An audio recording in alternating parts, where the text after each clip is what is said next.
Jam 15.40 kita mulai ya teman-teman. Iya, Kak. Iya, Kak. Iya, Kak. Oke, Kak. Iya, Kak.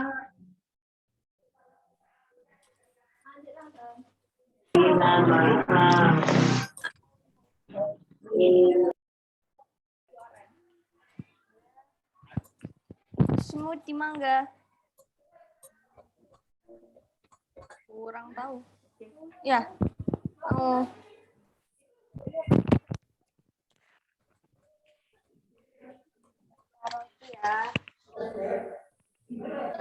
Dik, berapa, Dik? Sambil menunggu, saya mau tanya-tanya deh, gimana kabarnya teman-teman semua? Alhamdulillah baik. Alhamdulillah baik, Kak. Baik. Alhamdulillah baik. Alhamdulillah ya. Gimana, udah tahu pematerinya atau udah ada yang kenal pematerinya? Belum. Belum, Kak, belum. Belum, Kak. Nanti kenalan ya. Oke. Yang nggak bisa on cam atau on mic nggak apa-apa kok.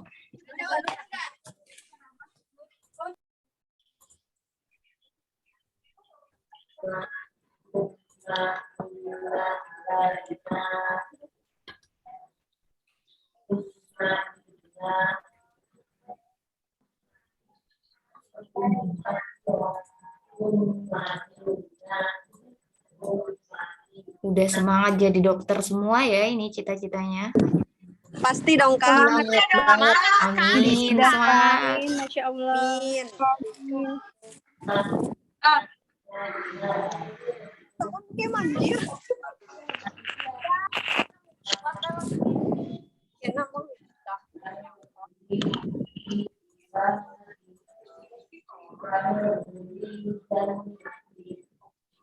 Di mana nih, kenapa gerang kayak ini, Ja?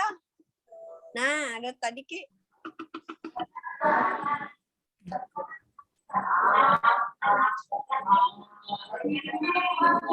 Boleh ini padas, sekarang di barinya padas, sekarang kali-kali buah nanti lo padas.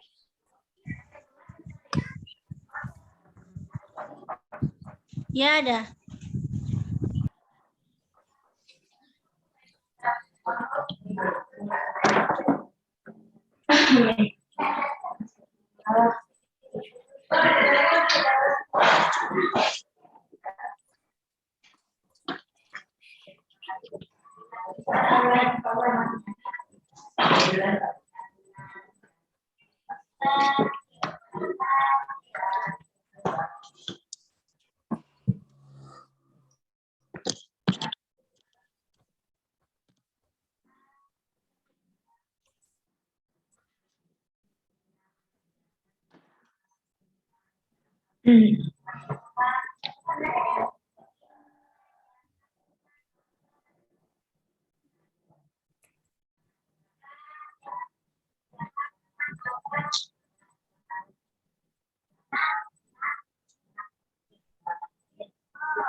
Baik, saya mulai ya.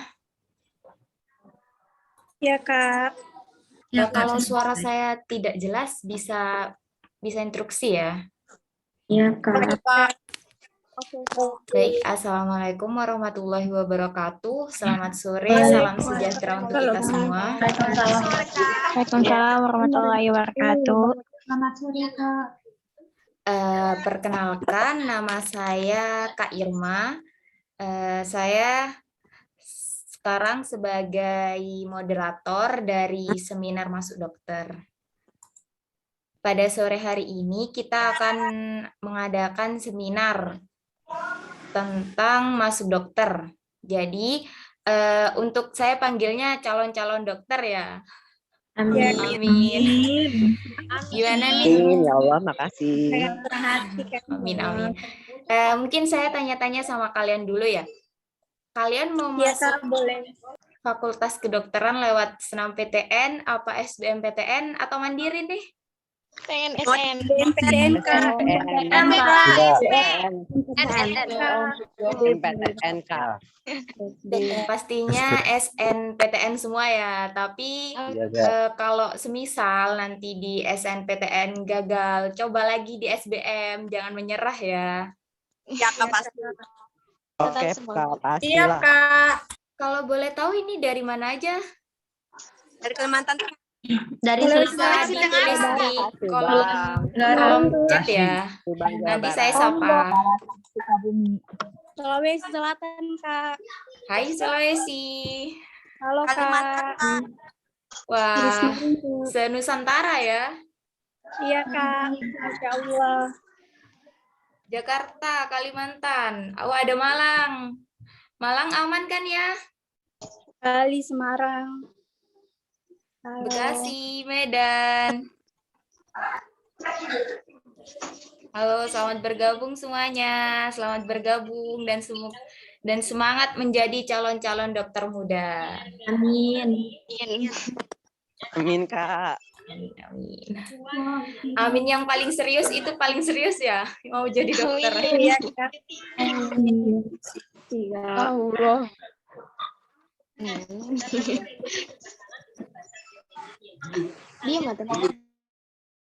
Baik, kita mulai ya. Sebentar, ini masih ada yang join.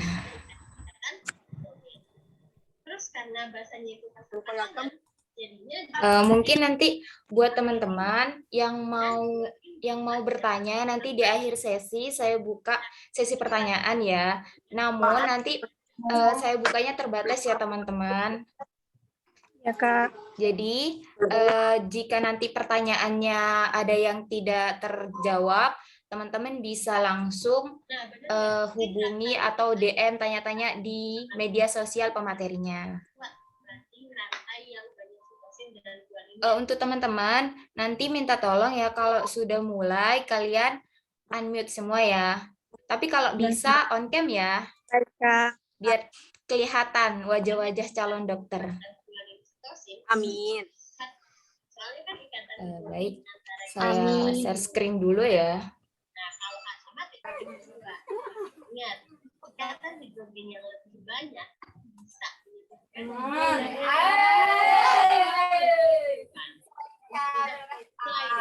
Apa ya? Gimana ya ngomong? Yang menghubungin satu nukleotida dengan nukleotida lain di untai yang sama. Ikatan ini tuh ada di antara gugus hidroksil atau OH sehingga suatu nukleotida Sudah terlihat teman-teman? pada C5 dari nukleotida lainnya. Belum, Kak. Termasuk enhance screen sharing. Ada dua ujung bebas yang berbentuk ikatan, yaitu ujung 5 P akten sama ujung OH. Jadi untai ini bisa kita sebut dengan untai 5 akten ke 3 akten. Gimana, udah terlihat? Tapi kebalikannya nih, dia berlawanan arah atau disebut dengan Sudah, Kak. Sudah, Kak. Mungkin yang masih ngajar bisa di-unmute dulu. Sudah, Kak. Sekarang coba kamu jawab dulu. Mana sih ikatan fosfodiester itu? Nah, baik. Ini adalah pemateri kita pada sore hari ini. Namanya Kak Abu Rizal, sarjana kedokteran. Ada yang kenal nggak teman-teman? Atau ada yang follow Instagramnya? Udah, Kak. Wah, Baru tahu, udah. Kak. Iya, Kak. Kak, namanya Abu Rizal Dwi Katmono Johan, sarjana kedokteran. Dipanggilnya Kak Rizal ya teman-teman. Iya, Lahirnya di Surabaya 17 Februari 1998. Masih muda ya, udah sarjana kedokteran. Waduh. Skate-nya waktu tahun berapa, Kak? Nanti bisa tanya-tanya ya Kak. Oke, Kak. Wah, Kak Asriani ini semangat banget deh.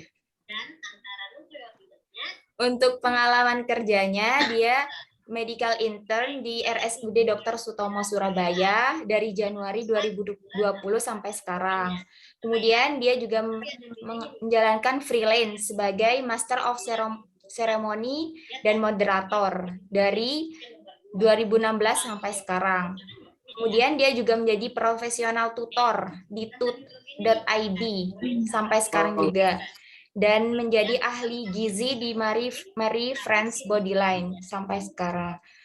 Untuk yang kepo-kepo bisa di follow Instagramnya ya, di persyaratan sudah kami cantumkan.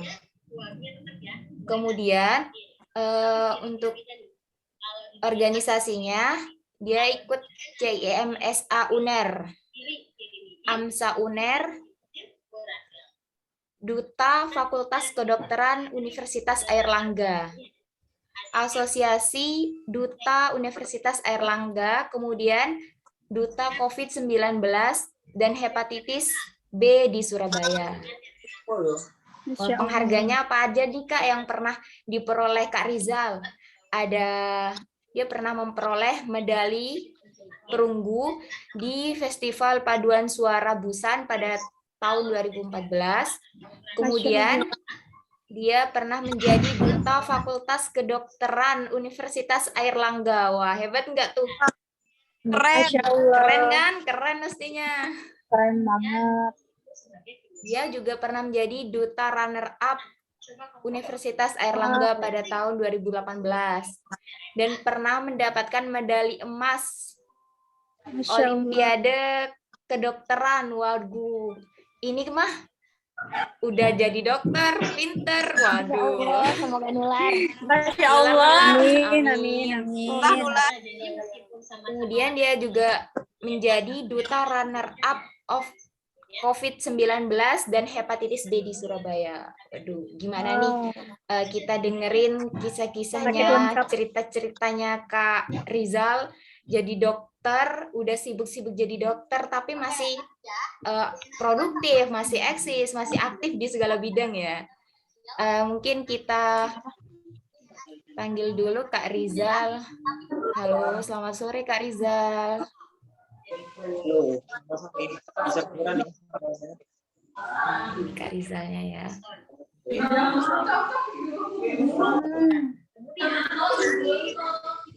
Halo Kak Rizal. Halo Kak Riza. Kak Rizal, suara saya terdengar tidak? Dengar, ini suara saya masuk nggak ya? Masuk Kak, masuk. Masuk Kak, masuk. Alhamdulillah masuk Kak. Selamat sore semua, sehat semua ya? Mungkin Kak Rizal mau kenalan dulu atau mau sapa-sapa kakak-kakak yang lain? Tadi udah diperkenalkan kan ya? Ya udah.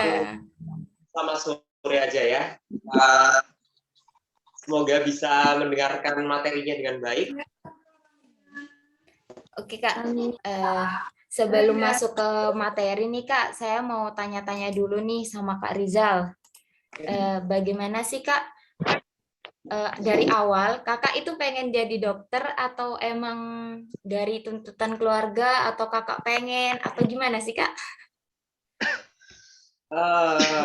Ya, awalnya nggak pingin jadi dokter, cuman ya keluarga pinginnya seperti itu. Kemudian waktu masuk ya kita dipaparkan banyak hal ya, apalagi kalau kita masuk ke kedokteran ini nanti hubungannya sama kemanusiaan, dengan hati nurani, dengan menolong orang. Nah, kalau misalnya kalian teman-teman di sini punya selera yang sama dengan saya, kepingin nolong orang, punya minat tinggi di kemanusiaan, mungkin akan cocok gitu.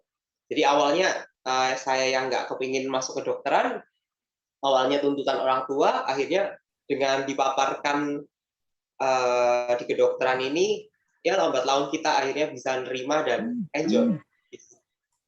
Gitu.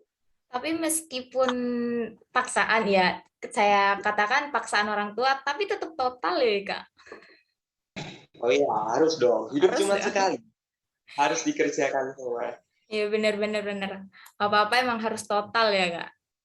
Benar. Untuk saat ini kesibukannya apa, Kak?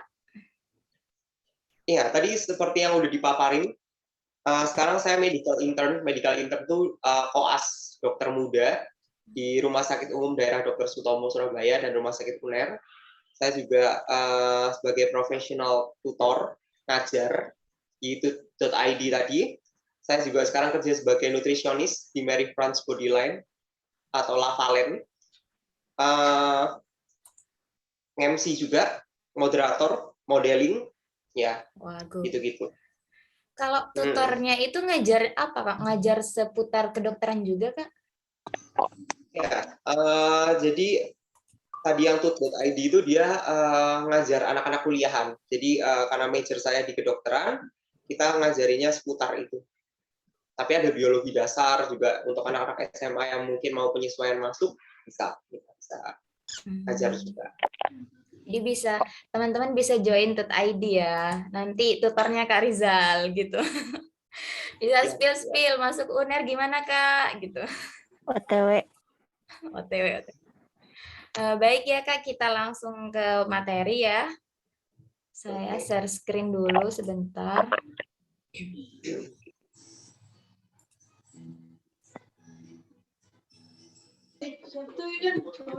Bukan anjir. Yang mau ketahuan.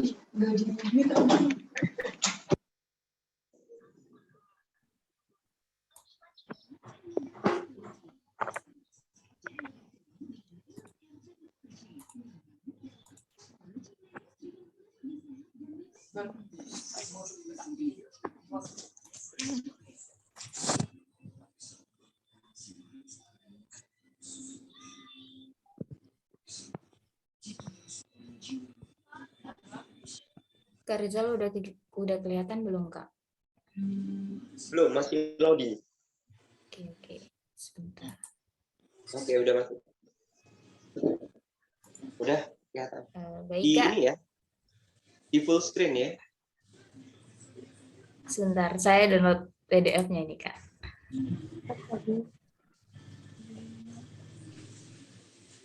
Saya stop dulu, tak itu ya, Kak, di PPT dulu ya, Kak.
Kalau kesulitan nggak apa-apa, gitu aja kayak tadi.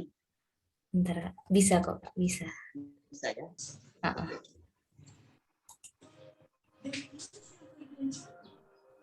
Coba dulu ya.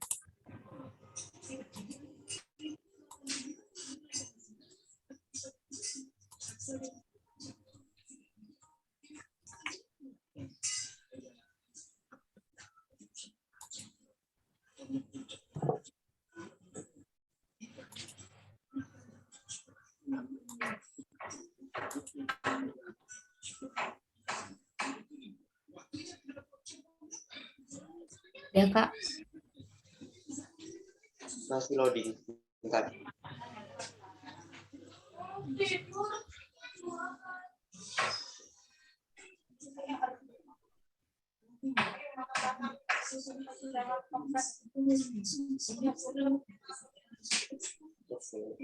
Di full screen ya.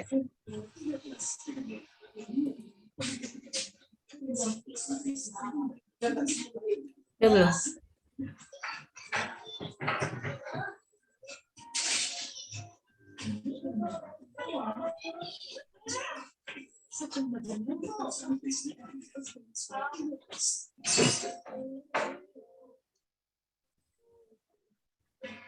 Bisa di full screen? Ini sudah saya full screen, Kak. Oh. Apa di tempat saya aja yang nggak full screen ya? Yang lain gimana? Rasanya mau ngolikan. Bisa Kak. Udah ada. Ada Kak, kelihatan Kak. Ada Kak. Nggak ada, Kak. Ada Kak. Belum full screen ya? Teman-teman udah full screen belum? Udah Kak. Kak. Ya.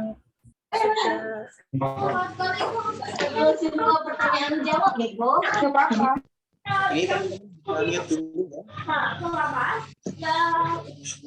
Mas. Iya, Kak. Suaranya bisa dikerasin, Kak. Bisa di-mute semua. Untuk teman-teman, mohon unmute ya. Sebentar, Kak. Sebentar, saya.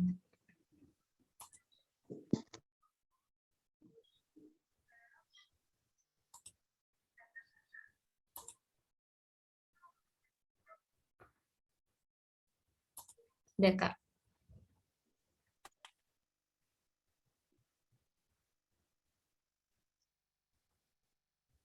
Oke.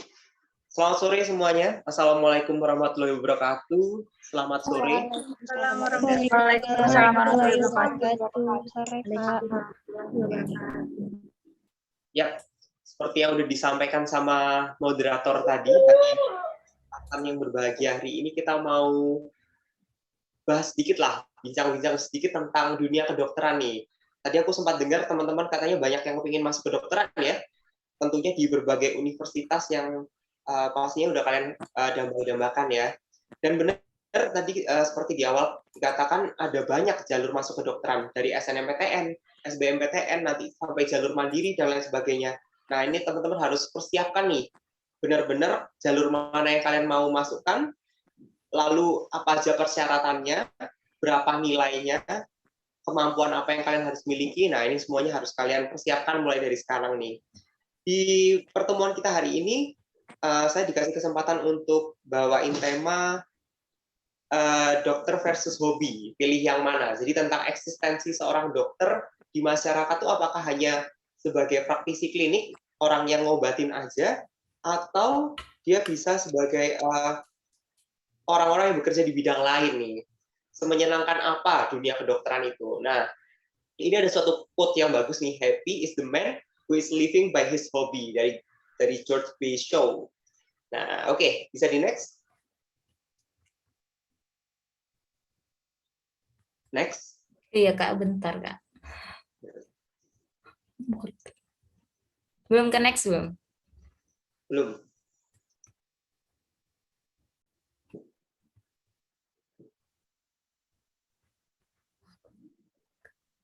Riri.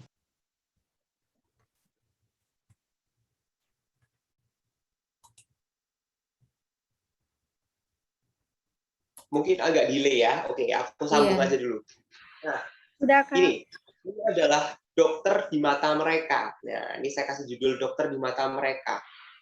Untuk orang-orang awam, mereka melihat kami dokter itu hanyalah orang yang kerjanya hanya belajar, antisosial, kutu buku, dan orang-orang yang kesehariannya kerjanya monoton.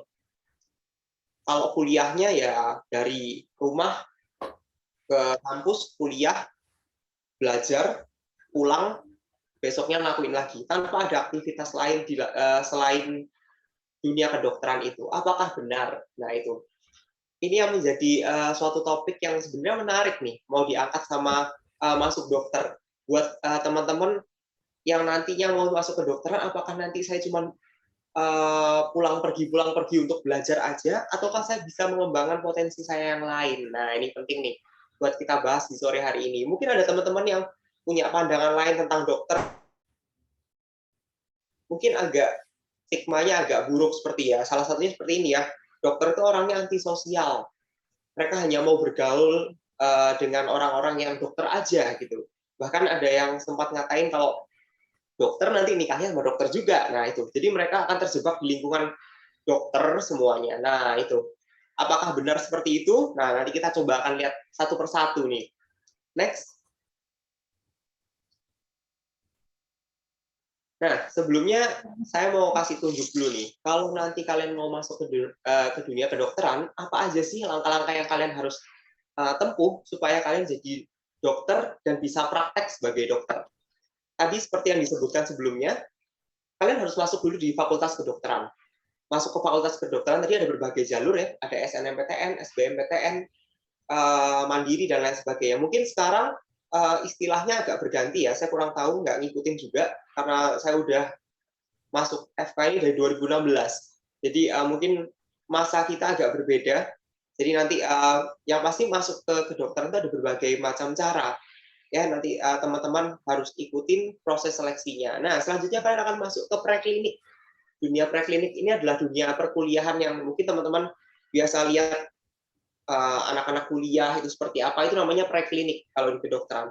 Berapa tahun? Kurang lebih 3,5 sampai 4 tahun. Di sini kalian belajar ilmu-ilmu kedokteran dasar seperti anatomi, histologi, patologi, dan lain sebagainya. Ini kalau kalian mau tahu lebih lanjut, mungkin kalian bisa tanya-tanya lah ya nanti dikasih Instagram aku kan ya, nanti kalian bisa direct message ke sana ya.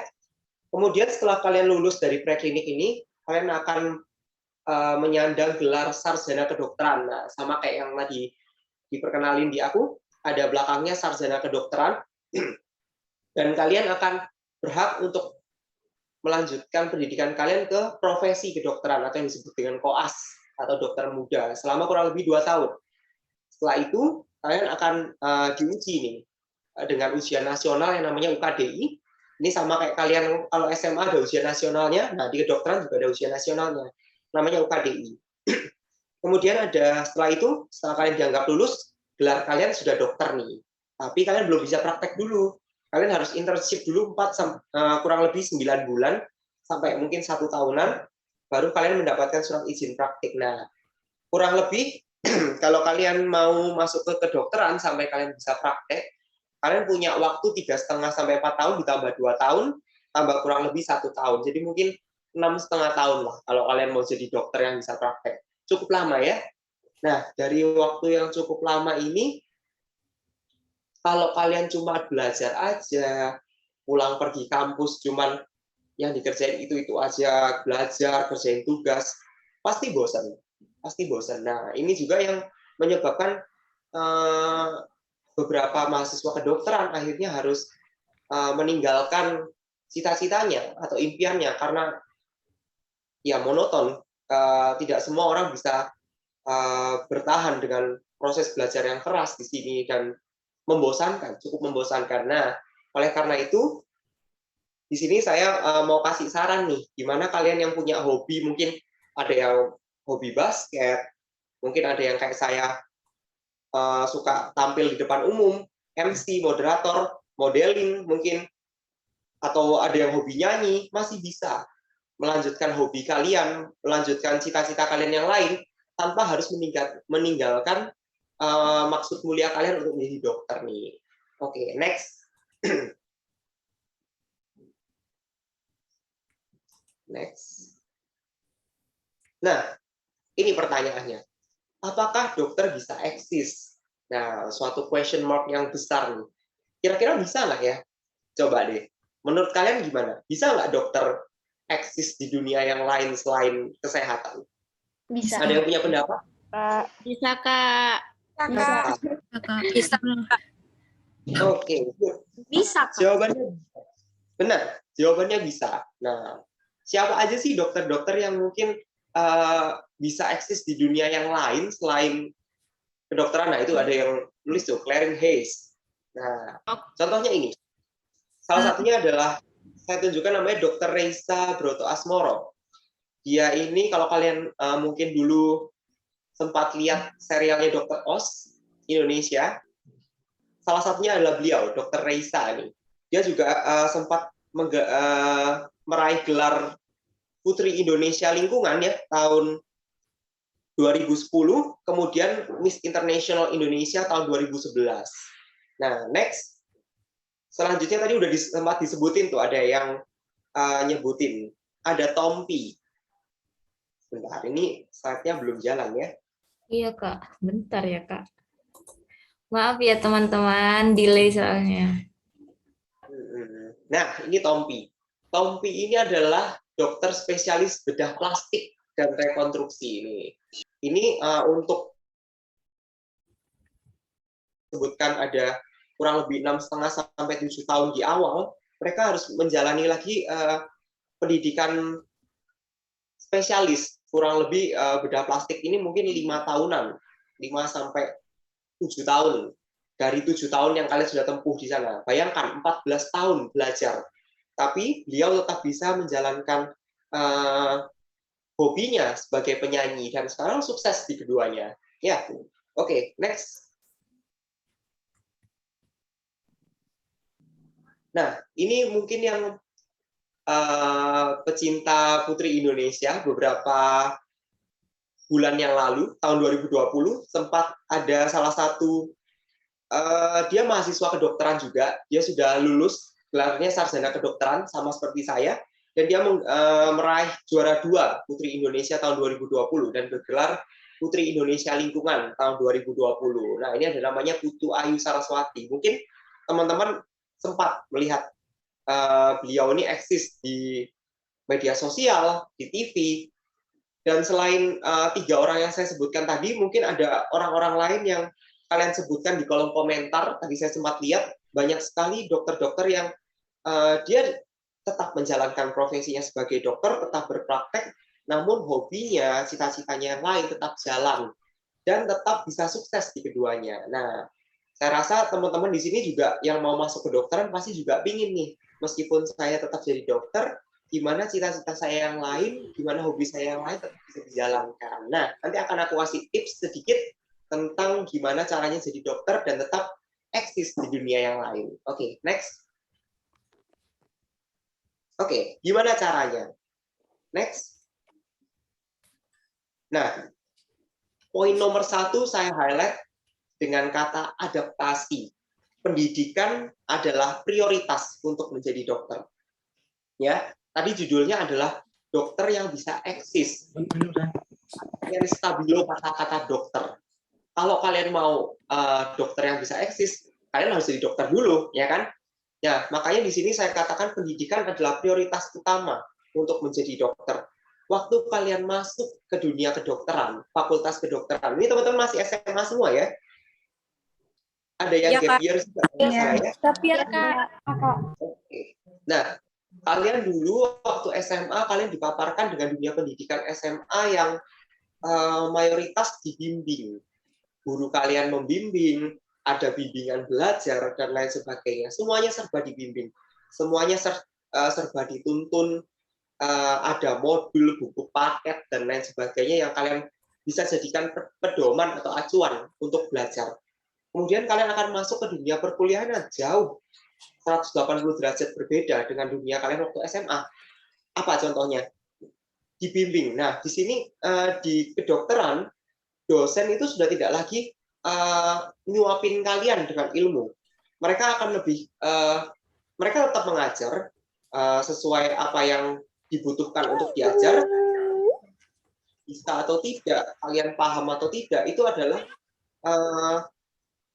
dikembalikan kepada kalian sendiri masing-masing. Gimana kalian bisa menyerapnya dengan baik, gimana kalian bisa mengaplikasikannya dengan baik, itu tergantung kalian. Makanya di sini adaptasi penting.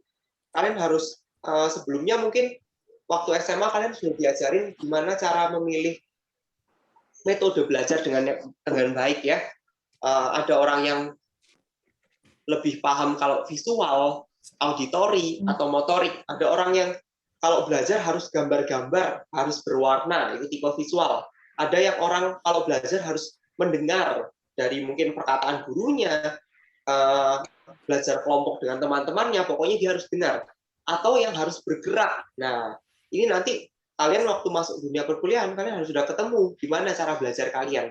Supaya ketika kalian masuk ke fakultas kedokteran, yang notabene materinya susah, dengan buku-buku yang tebal, bahasa-bahasa yang asing, kalian sudah nggak keteteran lagi, kalian sudah ketemu cara belajar kalian, tinggal menyesuaikan.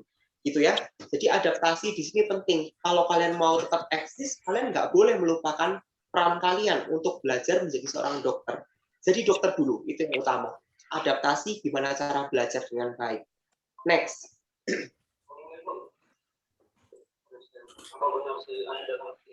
Jadi, next. Jadi benar ya. Jadi kalian harus tahu dulu gimana cara belajarnya. Jangan kalian pusing dulu mikirin, oh hobi saya nyanyi, saya kembangin dulu nyanyi saya dan lain sebagainya. Sebelum kalian bisa beradaptasi di Fakultas Kedokteran. Ya, jadi nanti kalau kalian misalnya baru masuk, kalian udah bingung mikirin cita-cita kalian yang lain, kayak misalnya pengen nyanyi, pengen main basket dan lain sebagainya, nanti peran kalian untuk peluang kalian untuk jadi dokter malah hilang, hancur di tengah jalan. Mungkin eksisnya bisa, tapi nggak jadi dokter. Oke? Nah, kemudian cari peluang. Nah, ini penting. Nanti ketika kalian masuk ke kedokteran akan banyak sekali peluang yang kalian bisa bantu untuk mengembangkan hobi kalian ya. Organisasi, ini saya kasih garis bawah di organisasi. Nanti sama seperti fakultas-fakultas lainnya, organisasi ini pasti ada gitu. Nggak cuma organisasi yang ada di lingkungan kampus, ada organisasi-organisasi lain, komunitas-komunitas lain yang kalian bisa ikuti untuk mengembangkan peluang kalian, untuk mengembangkan hobi kalian. Misalnya kayak saya hobinya ngomong di depan umum ya, saya hobinya MC dan lain sebagainya. Saya akan ngikutin komunitas yang seperti itu. Misalnya saya ngikutin wedding organizer atau apa yang saya bisa ikut join untuk mengembangkan kemampuan saya, hobi saya. Dan kalian harus terbuka nih atas segala proses pengembangan diri. Mau menerima saran, mau menerima kritik, dan juga mengevaluasi apakah benar saya ini bisa bertahan di keduanya. Gitu ya. Jadi harus cari peluang yang baik, gimana caranya mengembangkan minat bakat kalian. Oke? Next, nomor 3. Kalau kalian peluang, kalian dapat nih, oke, saya udah bisa adaptasi di kedokteran, nilai saya aman, kemudian saya ketemu organisasi yang saya bisa ikutin untuk mengembangkan hobi saya, mulailah berkembang. Nah ini, poin nomor 3, berkembang. Kalian harus tetap berlatih untuk jadi yang lebih baik. Misalnya, tadi kalian suka modeling, ya terus berlatih, kembangkan diri kalian di organisasi yang kalian sudah ikuti tadi, di komunitas-komunitas yang kalian sudah ikuti tadi. Misalnya basket atau yang lainnya, ya tetap berlatih gitu. Tapi ingat, belajarnya nggak boleh keteteran. Tetap poin nomor 1 tetap harus dipegang sebagai poin kuncinya, adaptasi. Next, nomor 4. Dari semuanya, yang paling penting adalah poin nomor 4, evaluasi. Ya, jadi setiap tindakan, setiap kegiatan yang kita ikuti harus ada evaluasinya. Jadi nanti usahakan setiap kalian misalnya sudah adaptasi, sudah belajar dengan baik, kemudian kalian mau mencoba dunia yang baru dengan hobi kalian, kalian harus tanyakan lagi pada diri kalian, mampu nggak saya jalanin keduanya? Apakah hobi saya ini mengganggu proses belajar saya? Apakah karena saya menjalani hobi saya, kemudian saya sibuk menikmati hobi saya ini, pendidikan saya keteteran nggak? Saya bisa nggak lulus tepat waktu? Menguntungkan nggak untuk pendidikan saya? Ini penting. Karena jangan sampai ketika kalian sudah asik dengan hobi kalian, mungkin dapat uang dari hobi kalian, dapat ketenaran dari hobi kalian, kalian melupakan tujuan utama kalian mau jadi dokter. Nah, ini penting sekali untuk kalian ingat-ingat ya. Jadi tujuan kalian pertama itu harus jadi dokter dulu, baru kalian boleh lanjutin hobi kalian gitu. Oke, next. Ini hal yang penting untuk kalian punya ketika kalian mau masuk kedokteran, yaitu membuat skala prioritas. Mana yang lebih penting? Apakah menurut saya yang lebih penting harus jadi dokter dulu tepat waktu? Atau waktu untuk keluarga? Atau waktu untuk teman? Waktu bermain? Atau untuk hobi? Kalian harus sisipkan masing-masing. Misal, belajar dan lulus tepat waktu ini adalah prioritas utama ya. Kalian harus taruh di paling besar. Dari 100% skala prioritas, dia harus menempati paling besar. Misalnya 50%.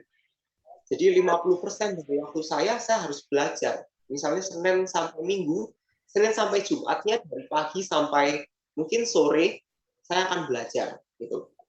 Kasih waktu yang lebih untuk belajar. Karena kalian ingin jadi dokter dan lulus tepat waktu. Gitu ya. Kalian harus ingat tadi untuk jadi dokter aja udah 7 tahun, 6,5 sampai 7 tahun.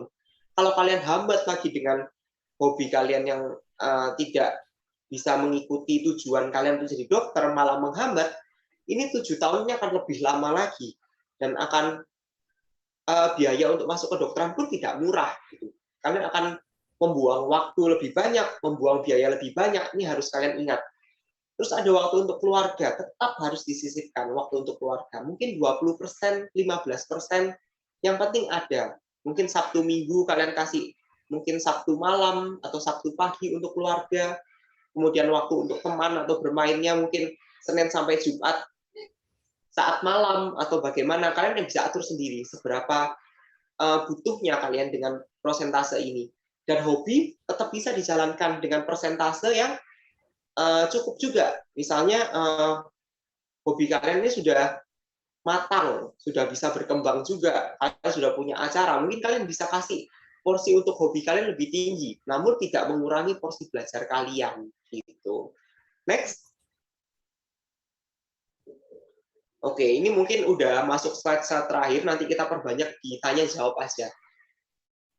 Saya mau berbagi pengalaman sedikit tentang tadi poin-poin 4 poin di depan yang tadi sudah saya sebutkan ya. Saya masuk ke Fakultas Kedokteran Universitas Airlangga tahun 2016, adik-adik ya, teman-teman semua ya. Yang saya harapkan nanti teman-teman sekalian juga bisa nih jadi sejawat saya di kedokteran ya. Nah, Amin. tahun 2016 ya, tahun 2016 ini saya mengalami adaptasi tentunya ya dari dunia SMA. Saya dulu dari SMA Negeri 5 Surabaya masuk ke Fakultas Kedokteran yang jauh berbeda cara belajarnya. Dibimbing sama dosennya, cuman mereka hanya berkewajiban memberikan. Nanti gimana kita paham menyerap ilmunya itu terserah kita. Dan yang diberikan oleh mereka hanya kerangka. Nanti ujiannya, pengembangannya, kalian harus tahu lebih dari kerangka yang mereka berikan. Dan itu kalian harus cari sendiri. Gitu. Jadi kedokteran itu nanti mungkin kalian juga tidak asing dengan kata-kata dokter itu selalu membaca buku-buku yang tebal, teks-buku yang tebal, itu benar. Gitu. Jadi nanti kalian akan dihadapkan dengan buku-buku yang tebal, tulisan saja, mungkin cenderung membosankan, tapi itu perlu kalian baca. Nah, tahun 2016 itu saya mulai adaptasi, meskipun saya sudah dari SMA saya menekuni bidang MC, modeling juga, cuman saya tinggalkan dulu. Saya yang penting adaptasi dulu dengan dunia kedokteran. Ketika saya sudah 1 semester beradaptasi di situ, baru mulai saya kerjakan yang lain. Saya mulai ikut organisasi, kayak salah-satunya tadi Duta Universitas Airlangga, Duta Fakultas Kedokteran. Saya mulai berkembang di sana. Saya ikut lomba-lomba, saya sampai bisa menang Duta UNER dan lain sebagainya. Saya dapat medali emas untuk lomba-lomba di kedokteran. Itu saya jalani dengan tetap mempertimbangkan adaptasi saya di Fakultas Kedokteran, karena tujuan utama saya adalah jadi dokter dulu, sehingga saya bisa lulus 3,5 tahun. Jadi tahun 2020 awal saya sudah masuk ke Rumah Sakit Umum Daerah Dr. Sutomo sebagai dokter muda. Gitu. Jadi lulusnya harus tetap tepat waktu. Gitu. Next. Nah, tadi saya sempat katakan tentang pengembangan. Jadi setelah saya masuk di Duta UNER dan lain sebagainya, selain saya berkembang dengan adanya ikut lomba dan lain sebagainya, saya tetap mengembangkan sayap ke tempat yang lain. Gitu. Saya coba dari MC biasa, saya nyoba dunia presenter. Saya pernah jadi presenter di televisi lokal di Jawa Timur, namanya JTV. Itu salah satunya yang di gambar B ya. Itu waktu saya bawain acara TV, guyub rukun di JTV. Kemudian sekarang saya juga mengembangkan ke arah tetap di dunia saya kedokteran, tapi berhubungan dengan kecantikan. Nah, ini karena hobi saya memang di bagian kecantikan. Jadi sekarang saya bekerja sebagai nutritionist di Mary France Bodyline. Nah, ini juga mungkin bisa menginspirasi kalian nih. Jadi dokter tuh nggak monoton tentang belajar. Jadi orang yang kerjanya duduk di puskesmas, killer, mungkin pandangannya sempit, hanya belajar, enggak. Gitu. Kalian tetap bisa loh. Jadi apapun yang kalian mau jadi model bisa, mau jadi penyanyi bisa, dan lain sebagainya, itu tetap bisa. Asal kalian punya adaptasi, kalian mau berkembang, dan kalian tetap mau evaluasi diri kalian. Gitu. Habis ini ada quotes. Next. Ini quotes yang menurut saya bagus. Success is no accident. It is hard work, perseverance, learning, studying, sacrifice, and most of all, love of what you are doing or learning to do it. Nah, ini. Jadi kalau kalian mau sukses itu bukan kecelakaan, tapi itu tentang kerja keras, gimana kalian mau belajar, gimana pengorbanan kalian, dan yang terpenting adalah melakukan apa yang kalian cintai. Nah, itu satu quotes yang bagus dari Phil. Oke, next. Ini mungkin terakhir ya, slide terakhir saya. Next. Nah, udah habis. Terima kasih. Nanti boleh tanya-tanya. Habis ini ada sesi tanya-jawab ya? Iya ada, Kak. Oke. Baik, Ya, saya boleh. stop dulu ya.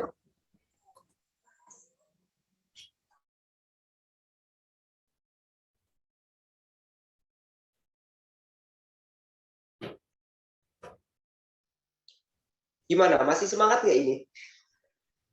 Masih Masih, Kak. Masih Kak. Semangat banget. Masih semangat. Udah dapat, Mbak, teman-teman. Poin yang disampaikan Kak Rizal tadi Masih apa semangat aja? sekali nih, Kak. Ya Allah Wah. Kak. Udah Kak. Udah kan? Jadi kalau kalian mau masuk kedokteran, itu kalian tetap bisa eksis kayak Kak Rizal. Asalkan hal pertama yang harus kalian lakukan adalah adaptasi terlebih dahulu. Tanamkan dalam hati kalian niat awal kalian mau jadi dokter. Jangan hobi dulu dikerjakan, baru kalian nanti kebingungan adaptasinya. Jadi adaptasi dulu, kemudian cari peluang, selanjutnya berkembang dan evaluasi. Gimana setelah kalian adaptasi, setelah kalian berkembang, kalian harus melakukan evaluasi. Baik, saya buka sesi pertanyaan ya. Untuk termin pertama, itu untuk 3 penanya, bisa dituliskan di kolom komentar ya teman-teman. Kolom chat maksud saya. Sebentar saya bacakan ya Kak.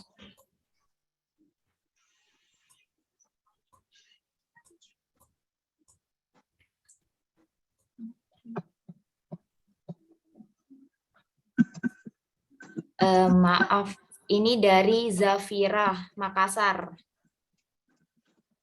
Mau bertanya Kak, bedanya dari jalur mandiri dan jalur prestasi itu bagaimana ya?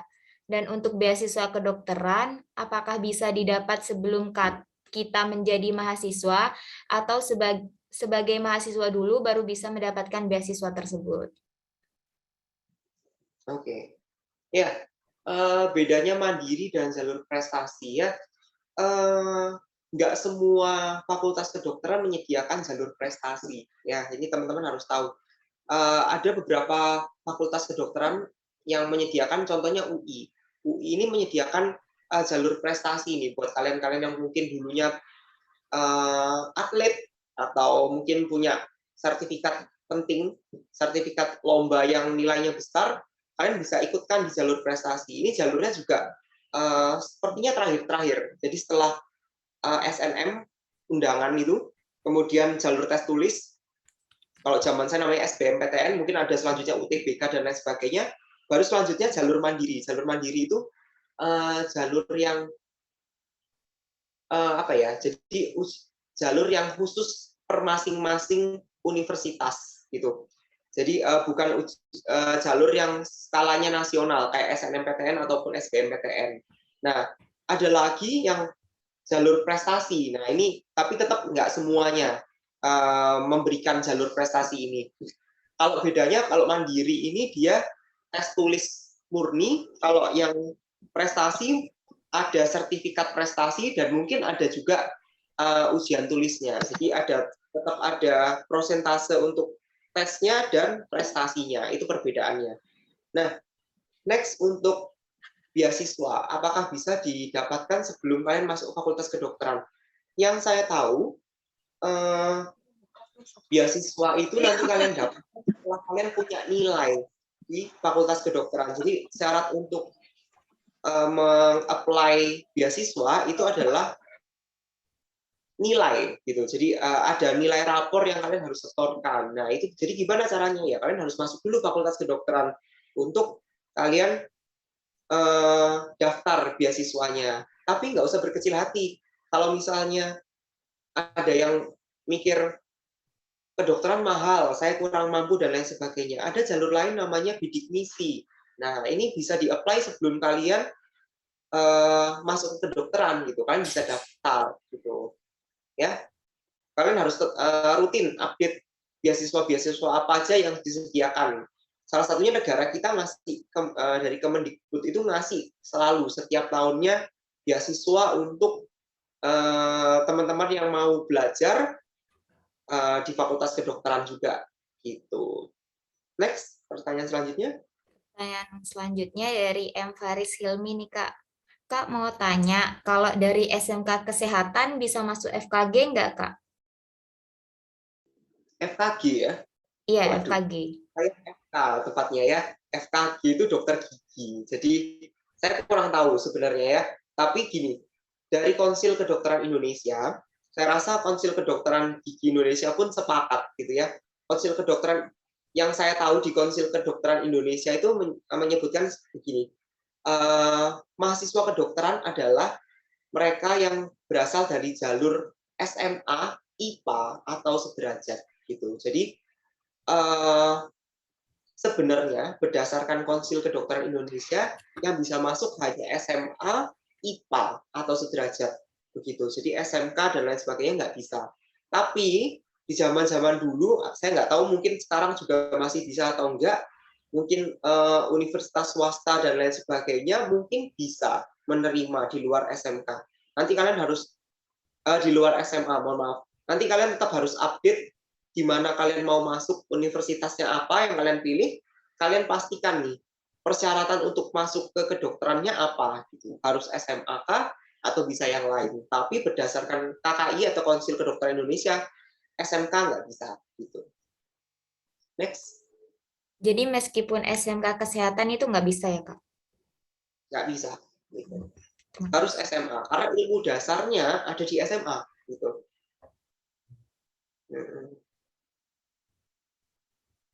Kemudian pertanyaan dari, mungkin yang ini ya Kak, kan ini dari Zoom ya, mungkin bisa ditanyakan lewat raise hand ya Kak, biar peserta atau audiennya bicara sendiri ya Kak.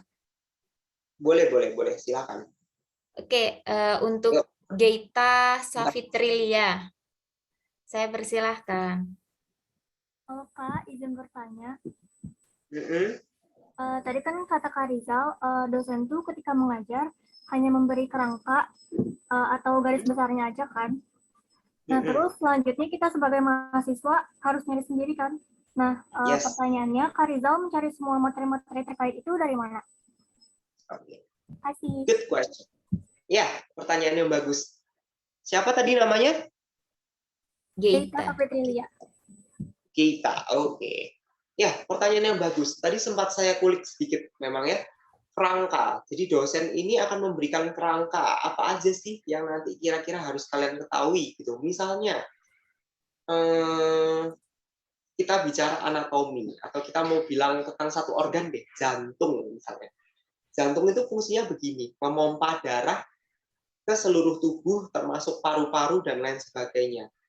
Udah, biasanya dikasihkannya cuma seperti itu. Nanti berapa volume darah yang dipompakan, kapan dipompakan, apa aja sasaran targetnya, menit dia bisa memompakan darah, volume darahnya berapa, dan lain sebagainya, biasanya nggak terlalu banyak disinggung.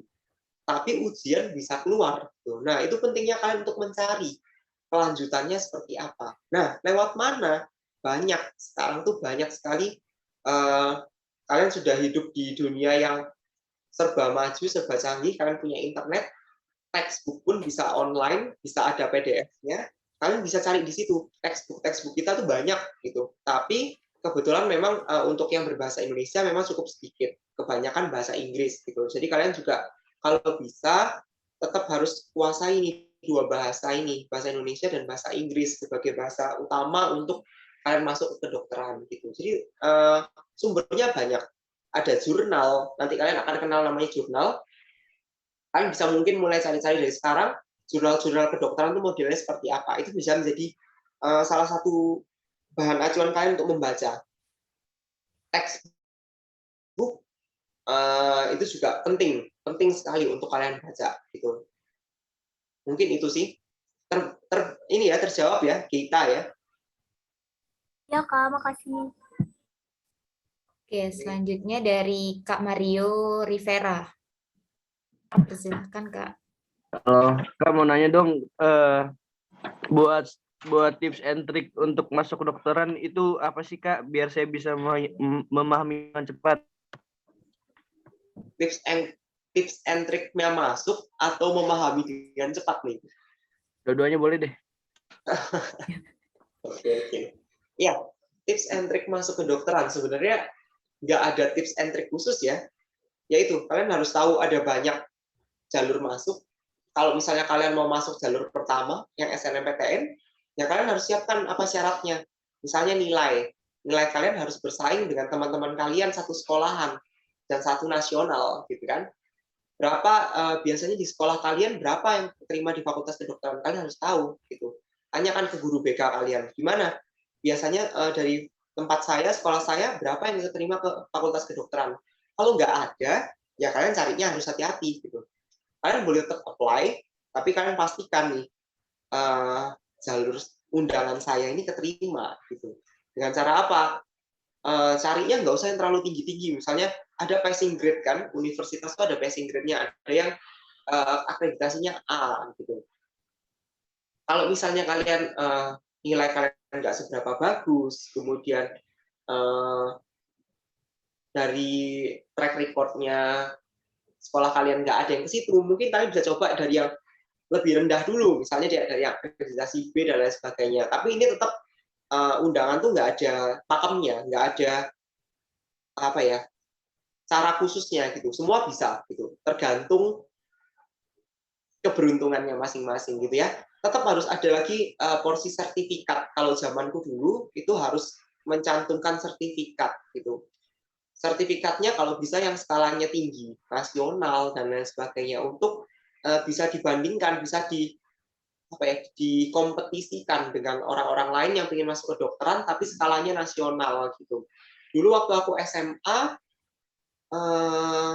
lombaku untuk masuk ke kedokteran itu kebetulan internasional, jadi kayak punya pegangan gitu. Waktu itu yang tadi sempat disebutkan moderator juga, waktu itu lombanya di Busan, Korea, tahun 2000 berapa ya, lupa, 2014. Nah, itu saya bawa sertifikat itu untuk masuk ke kedokteran gitu. Dengan lomba-lomba lainnya, saya waktu itu sempat nasional juga. Mungkin teman-teman yang SMA pasti sempat tahu ya, ada namanya Olimpiade Sains Nasional, OSN. Nah, saya juga punya sertifikatnya OSN. Waktu itu nasional, tahun saya itu di Lombok waktu itu. Tapi saya meskipun saya masuk ke kedokteran, dulu cabang yang saya ambil bukan biologi, cabang yang saya ambil geografi gitu. Tapi nggak apa-apa, tuh buktinya bisa masuk ya. Nah, jadi kalian tetap paling nggak dibawa lah, ada sertifikat. Kalau teman-teman nggak punya yang akademis sertifikatnya, misalnya tapi sertifikatnya atlet basket dan lain sebagainya, masukin aja gitu. Sertifikat ini punya nilai penting. Cari tahu juga track record dari alumni-alumni kalian, ada nggak yang masuk di situ, nilainya gimana, berprestasi atau tidak, seberapa banyak biasanya setiap tahun diterima, itu bisa menjadi pegangan kalian untuk SNMPTN. Kalau SBMPTN atau UTBK atau apa sekarang namanya, yang tes tulis, ya kalian mau nggak mau harus belajar. Perbanyak latihan soal, cari universitas yang kira-kira sesuai dengan kemampuan kalian, gitu ya. Kalau kalian udah nyoba tryout dari UTBK dan lain sebagainya, kalian lihat nilai kalian berapa, nah kira-kira kan biasanya nih bimbingan belajar dan lain sebagainya atau BK kalian pasti tahu atau merata-rata lah kira-kira universitas ini tuh biasanya passing grade-nya berapa gitu. Nanti kalian bisa coba gitu. Kalau mandiri nggak ada caranya yang khusus sih, yang penting kalian ikutin aja jadwalnya gimana, tetap belajar karena ada tesnya tetap. Kalau prestasi ya kalian siapkan sertifikatnya gitu. Tadi ada pertanyaan, saya masuk jalur apa? Saya masuk jalur undangan ya, SNMPTN. Entah sekarang namanya apa, tapi saya masuk saya yang jalur pertama, jalur undangan SNMPTN. Itu yang trik masuk. Nah, kemudian caranya untuk tetap bisa belajar, caranya sebenarnya sama, kayak saya bilang tadi di depan. Kalian temukan dulu cara belajar kalian seperti apa. Saya tipenya adalah visual, bukan tipe auditori atau motorik. Saya visual. Jadi saya selalu punya buku catatan berwarna dengan gambar-gambar. Kebetulan saya juga bisa gambar, jadi selalu catatan saya penuh gambar, penuh warna, banyak peta konsep. Nah, itu kesukaan saya seperti itu. Jadi saya memang kurang bisa menghafal, tapi saya lebih suka menyambungkan dari satu titik ke titik lain dengan gambar saya. Gitu.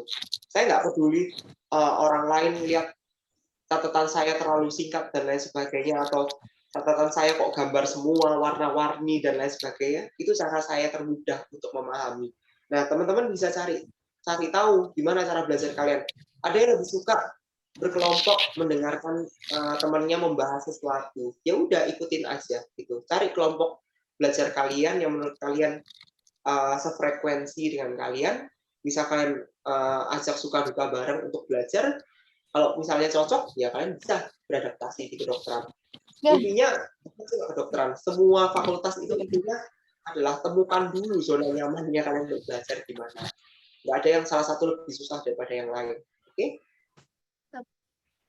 Yuk, next. Kelihatan ya Kak dari PPT-nya kalau visual. Nah, benar. Kelihatan sekali. Malah ya ada tulisannya ya, PPT Iya, saya benar. tulisannya aja. Karena saya malas nulis, saya sukanya gambar gitu. Betul. Oke, pertanyaan selanjutnya dari Kak Dian Pawai. Dipersilahkan Kak. Buat masuk ke jurusan FKG, apa sih pelajaran yang paling menonjol untuk dipahamin gitu? FKG.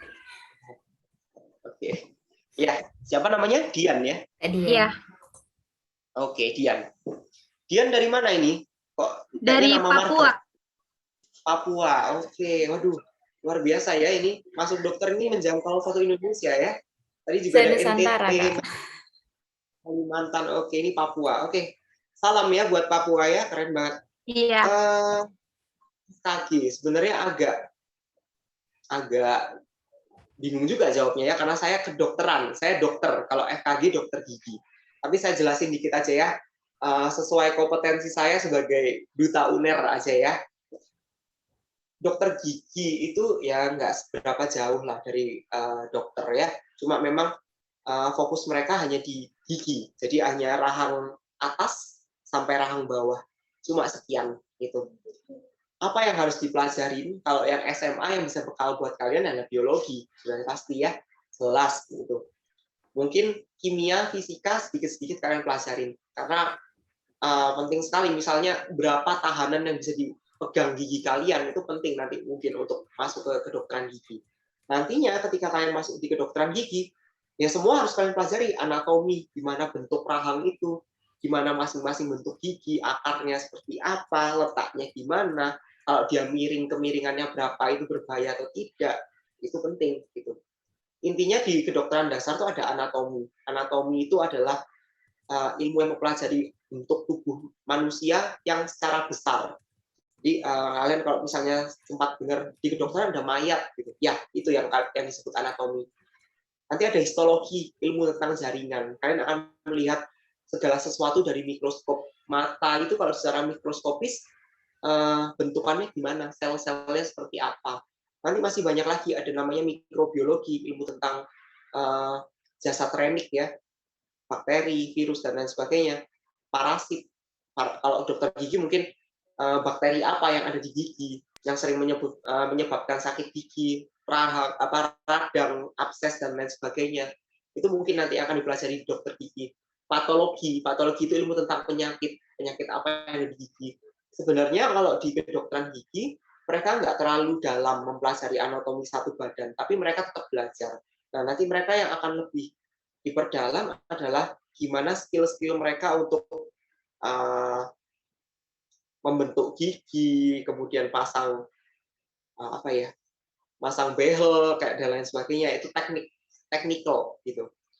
Lebih ke arah situ sih. Nanti mungkin saran juga nih buat masuk dokter, buat selanjutnya yang diundang dokter gigi juga gitu ya, supaya teman-teman yang mau masuk FKG bisa nih. Saya hanya bisa menjelaskan secara sekilas karena saya nggak tahu dokter gigi seperti apa ya. Baik Kak, baik. Untuk seminar selanjutnya ya Kak. Ya. Oke, selanjutnya untuk Kak Keila. Saya persilahkan.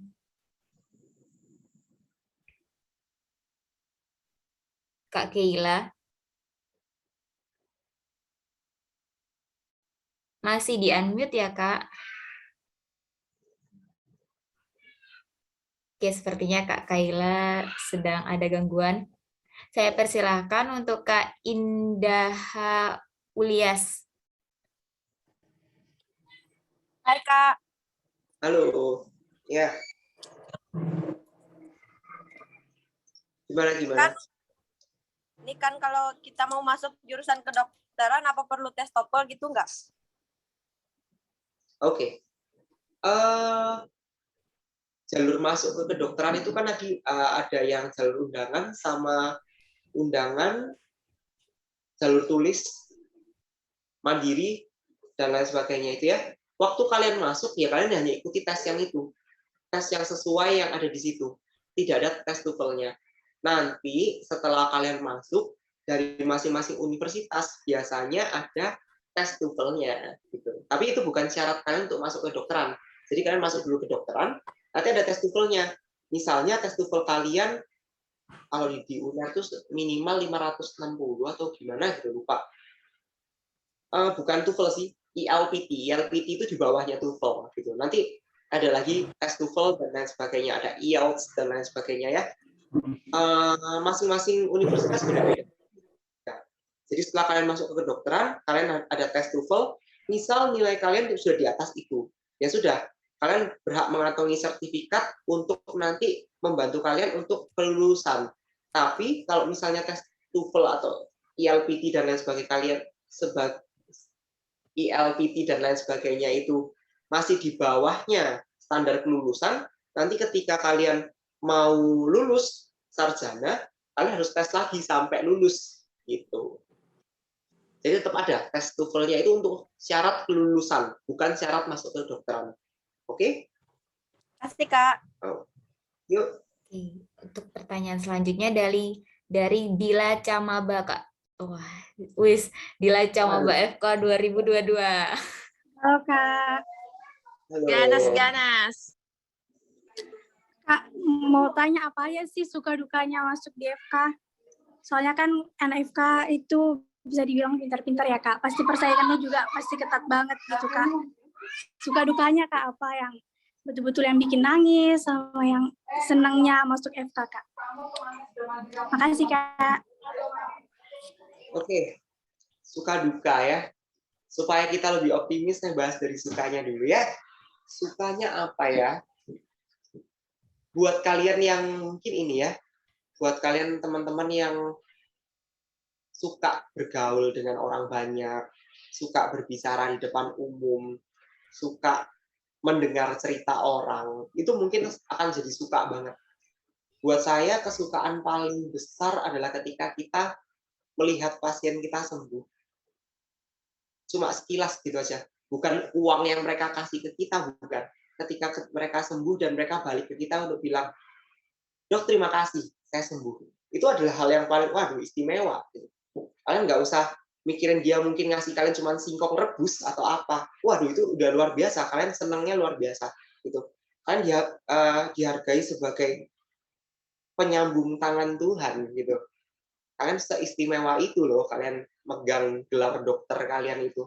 Kalian bisa mengaplikasikan ilmu kalian dengan luar biasa baik. Gitu. Itu suatu kesukaan kalau buat saya ya.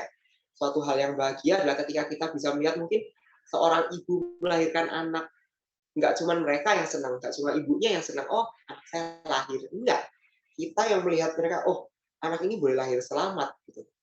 Itu adalah suatu hal yang luar biasa. Gitu. Sukanya lagi mungkin apa ya, ketemu banyak orang, ketemu ilmu baru. Saya suka menjelajah ilmu-ilmu baru. Jadi kedokteran ini suatu hal yang menantang buat saya. Jadi menyenangkan sih kalau buat saya ya. Dan kebetulan juga puji Tuhannya saya bisa beradaptasi di kedokteran ini. Saya bisa sambil menjalankan kedokteran saya masih bisa nyabang ke yang lain. Saya bisa MC dan lain sebagainya. Itu hal-hal yang menyenangkan selama saya di kedokteran. Tapi tetap ada hal dukanya nih. Benar, tadi siapa tadi namanya ya? Lupa. Dila. Dila. Oke. Dila. Ya, tadi Dila sempat bilang persaingannya ketat. Dibilang ketat ya, gitu ya. Tetap ya, nggak cuma kedokteran aja, semuanya pasti ketat ya.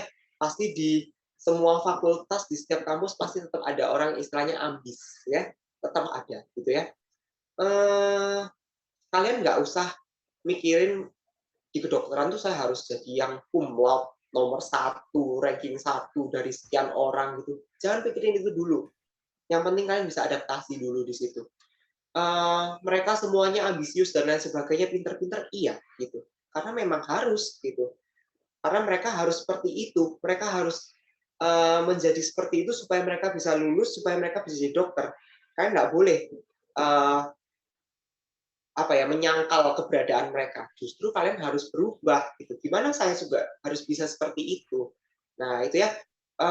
Tapi percayalah gini, Dek. Semuanya dari mereka yang seperti itu, mereka pun butuh orang lain, butuh teman. Mereka akan butuh teman untuk belajar. Jadi jangan kira di kedokteran tuh masing-masing individual, enggak gitu. Ada mungkin 1-2 orang individual, tapi kebanyakan dari mereka tetap butuh orang lain untuk mereka belajar. Duka yang lain, waktu. Ya, tadi sempat saya bilang, saya kasih perumpamaan belajar harus tetap nomor 1 dan saya kasih 50%. Mungkin ada yang nyimak tadi saya bilang Senin sampai Jumat, pagi sampai sore. Gitu. Sebanyak itu loh waktu belajar kita. Mungkin beda sama yang lain yang mungkin cuma bisa pagi sampai siang, itu pun nggak tiap hari. Kita harus tiap hari. Nah, sehingga waktu kita untuk keluarga, saya tadi cuma bilang mungkin 15%. Hanya sedikit waktu untuk teman, senang-senang jalan, nonton, mungkin ada, tapi cuma sedikit, nggak bisa sama seperti yang lain. Tapi ya itu, kalau kalian punya tujuan utama, fokus kalian, motivasi kalian dari awal, oh iya saya mau jadi dokter loh, memang harus ada. Tadi kan quotes-nya bagus tuh. Kalau kalian pengen sukses, ada yang kalian harus belajar dan ada pengorbanan, sacrifice, ada pengorbanan. Pengorbanan salah satunya apa? Waktu, gitu. Pasti pengertian pada keluarga kalian. Adik ingin jadi dokter dan yang perlu ditempuh seperti ini gitu. Nanti insya Allah pasti keluarga ngerti gitu. Ya. Tadi ya, jadi dukanya itu ya tadi ya, waktu, kemudian ya teman yang mungkin ambisius, tapi itu bukan hal duka sih sebenarnya, itu pemacu buat diri kalian ya. Sama satu lagi menurut saya yang paling mendukakan adalah ketika kalian kehilangan pasien. Nah itu. Nanti deskripsikan sendiri ya, maksud saya seperti apa. Tapi bicara tentang kedokteran, kalian akan bertemu pasien yang tidak selamanya sehat walafiat. Ya. Mereka bisa datang dengan kondisi apapun, dan suatu saat bisa memburuk, suatu saat bisa meninggal. Nah, ini adalah buat kalian yang mungkin baperan, ini hati-hati ya. Di kedokteran ini kalian perlu empati, tapi nggak perlu simpati. Gitu ya. Jadi apa maksudnya? Kalian nggak perlu ketika pasien kalian meninggal, kemudian kalian menangis, kejar-kejar, dan melupakan yang lainnya. Melupakan pasien kalian yang lainnya. Nggak boleh. Tapi tetap empati. Bantu pasien kalian, keluarganya untuk mengikuti alur proses duka citanya, dampingi mereka, berikan penjelasan pada mereka kenapa meninggal, bagaimana apa ya, kalau saya bilang prognosis itu jadi jangka panjangnya dari penyakit mereka seperti apa. Itu kalian harus jujur tetap kepada keluarga pasien, pada pasien, tapi tetap kalian sampaikan dengan hati nurani, ya. Kalian nggak ada yang mau diomongin dengan kasar, kalian nggak ada yang mau disakitin oleh siapapun. Kalian juga jangan nyakitin pasien kalian, meskipun apapun cara bayar mereka, BPJS dan lain sebagainya, nggak boleh kalian bedakan, itu ya. Itu kunci untuk kalian yang jadi dokter. Bagus pertanyaannya Dila ya, makasih ya. Jadi harus profesional ya, Kak. Betul, harus profesional. Oke, next. Baik, waktu pertanyaan kurang 4 menit lagi ya teman-teman. Untuk nanti yang pertanyaannya belum bisa dijawab, bisa DM Instagram Kak Rizalnya. Follow juga. Siap. Biar rame Instagramnya. Biar ada kerjaan Kak Rizalnya. Oke. Baik, ya Dikirakan- ini mungkin pertanyaan terakhir ya teman-teman. Saya persilahkan untuk Jandika Erliando. Kak Jandika. Ya Kak, Assalamualaikum. Mau nanya Kak, jika saat pertama masuk kuliah dengan jurusan kedokteran, terus materi yang pertama yang akan dibagikan dosen ke kita tuh apa ya Kak? Apa yang akan kita pelajari pertama gitu? Oke. Jandika ya. Ya, Jandika Kak. dari mana nih? Namanya juga unik nih. Dari mana nih Jandika? Dari Pekanbaru Kak. Pekanbaru. Oke. Ya, salam ya Pekanbaru ya. Oke, pelajaran pertama apa yang kalian akan hadapi itu masing-masing universitas beda-beda ya, masing-masing fakultas beda-beda. Tapi yang pastinya ada itu adalah biologi dasar. Nah, ini ada beberapa fakultas kedokteran yang masih menerapkan sistem harus ada matematika dasar, fisika dasar, kimia dasar dan lain sebagainya. Tapi kalau saya di UNER, saya ceritanya dari fakultas saya aja ya, kedokteran UNER. Karena saya dari situ, saya bisa ceritain itu ya. Di UNER itu kita pertama kali masuk yang yang diajarkan adalah 2. Ini yang paling penting. Biologi dasar atau yang namanya biomedik, biologi kedokteran dasar. Yang satunya adalah bioetik, etika kedokteran dasar. Nah, ini penting sekali nih. Jadi sedari awal kalau di UNER, saya promosi sedikit ya. UNER itu motonya excellence with morality ya. Jadi dokter yang bermoral. Jadi kenapa kita begitu awal-awal masuk kita langsung disuguhkan pada etika kedokteran. Ya, di etika kedokteran ini kita belajar betul gimana cara menyampaikan hal buruk ke pasien. Apa aja yang kita harus lakukan kepada pasien, apa yang tidak boleh. Prinsip di kedokteran itu asasnya ada 4. Beneficence, artinya menguntungkan pasien. Non-maleficence, tidak menyakiti pasien. Justice, keadilan untuk pasien. Dan autonomy, artinya semua terserah pasien. Keputusan kembali ke tangan pasien. Ini adalah 4 hal dasar yang kalian harus pegang ketika kalian bukan hanya jadi dokter, tapi semua pelayan kesehatan. Termasuk mungkin psikolog dan lain sebagainya yang bekerja di bidang jasa. Kalian nggak boleh nyakitin orang lain. Semua harus berdasarkan prinsip keuntungan untuk orang lain. Kalian harus adil, nggak boleh memberatkan pada satu hal, nggak boleh memberatkan uang dan lain sebagainya, karena kita bekerja di jasa. Uang penting, uang itu menjadi dasar pertimbangan kita. Kita mau nggak mau pasti butuh uang. Kita nggak boleh munafik, kita nggak butuh uang. Mau selamanya dibayar dengan singkong, ubi rebus dan lain sebagainya, nggak bisa. Kita perlu uang, gitu ya. Tapi jangan sampai uang ini menjadi suatu pagar untuk hati nurani kita bekerja, gitu sih. Itu yang penting untuk nanti masuk ke kedokteran. Dan autonomi, semuanya meskipun kita tahu yang terbaik untuk pasien, misalnya harus operasi, tapi begitu pasien bilang nggak mau, kalian sudah yakinkan pasien kalau ini operasi paling bagus, ini operasi yang terbaik untuk menyembuhkan, tapi pasiennya bilang saya nggak mau, ya sudah, Kalian nggak boleh paksa, kalian nggak boleh tiba-tiba mumpung pasiennya keluarganya nggak tahu, saya operasi aja gitu, nggak boleh. Nah itu bioetik, itu dua hal dasar yang mungkin kalau di UNER harus dipelajari gitu. Nanti selanjutnya ada yang tadi yang saya sebutkan ya, anatomi, histologi, patologi, farmakologi, ilmu tentang obat ya, ada mikrobiologi, parasitologi, dan lain sebagainya. Ada banyak sekali cabang ilmu kedokteran yang kalian harus pelajari ya. Jadi selama 3,5 tahun kalian atau 4 tahun kalian di preklinik di kedokteran itu, percayalah tidak semudah itu ya. Jadi kalian harus persiapkan baik-baik ya. Ya, makasih. Terjawab ya Kak Jandi. Baik teman-teman, karena waktunya sudah mendekati malam, kalau WIB ini mau malam ya teman-teman. Jadi saya akhiri, mungkin saya dapat simpulkan dari pemaparan Kak Rizal tadi, kalau teman-teman ingin jadi dokter dan mau jadi mahasiswa kedokteran, yang pertama yang harus kalian lakukan, kalian harus daftar dulu ya Kak, daftar dulu. Intinya ya kalau kalian nggak daftar ya nggak bisa. Betul. Kalian harus daftar dulu jadi mahasiswa kedokteran. Kemudian setelah kalian daftar, kalian adaptasi di sana. Kalian menyesuaikan dengan lingkungan, gimana jadi mahasiswa kedokteran. Kemudian setelah itu kalian harus cari peluang. Ada peluang nggak di sekitar kalian? Kalian harus manfaatkan peluang itu. Jangan sampai kalian lewatkan peluang. Karena nantinya dari peluang, kalian bisa menentukan arah kalian mau kemana. Kalian bisa tahu potensi yang kalian miliki.